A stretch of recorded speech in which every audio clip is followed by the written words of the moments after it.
გამარჯობა, მე კონსტანტინე ვარ. 48 წელი ილია მეორეს აღსაღდრებიდან. ილია მეორეს სახელს უკავშირდება უამრავი ეკლესია მონასტრის აღდგენა მშენებლობა, საერთაშორისო კონტაქტების გაძლიერება, ეკლესიებში მრევლისა და სასულიერო პირების რაოდენობის ზრდა. ქსელურ მაღაზიებში საკვებ პროდუქტებზე არსებული ფასების შესწავლას საგაზაფხულო სესიის გახსნისთანავე დაიწყებს პარლამენტი. პრემიერ-მინისტრის ინიციატივაზე მუშაობას იწყებს კონკურენციის სააგენტოც. საკითხს დეტალურად შეისწავლის სახელმწიფო უსაფრთხოების სამსახური. საჯარო ანგარიშვალდებულების მარეგულირებელი მმართველობით საქართველო ევროპის საუკეთესო ხუთეულშია. ანგარიში ევროპის ანტიკორუფციული წყლებების ცენტრმა გამოაქვეყნა. რეიტინგში 100 ბალიანი სისტემით საქართველომ 75-ზე მაღალი ქულა დაიმსახურა. ამერიკის სახელმწიფო მდივანმა მარკო რუბიომ კიდევ ერთხელ გააკრიტიკა NGO სექტორი.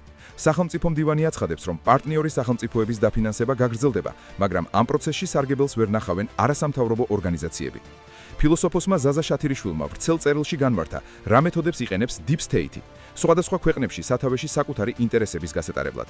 თუ გსურს კონკრეტული სახელმწიფო საკუთარ ინტერესებს დაუქემდებარო, ხელისუფლების სამივე შტო და მასმედია საკუთარი გავლენის ქვეშ უნდა მოაქციო, წერს შათირიშვილი. რუსეთის ძალების ოდესის პორტში იერიშს მსხვერპლი მოხვა, არიან დაშავებულები, დარტყმები განხორციელდა ხარკოვის, სუმისა და ჩერკასის ოლქებზეც. ტერორისტული ორგანიზაცია ისლამური სახელმწიფოს წევრობის ბრალდებით თურქეთში 115 პირი დააკავეს. ეჭვი მიტანილები შობისა და ახალი წლის პერიოდში თავდასხმების მოწყობას გეგმავდნენ. დღეს ქრისტიანული სამყაროს დიდი ნაწილი მაცხოვრის შობის დღესასწაულს აღნიშნავს. 2 წლიანი ომის შემდეგ პალესტინელები და პილიგრიმები მანგერის მოედანზე ერთად აღნიშნავენ შობას.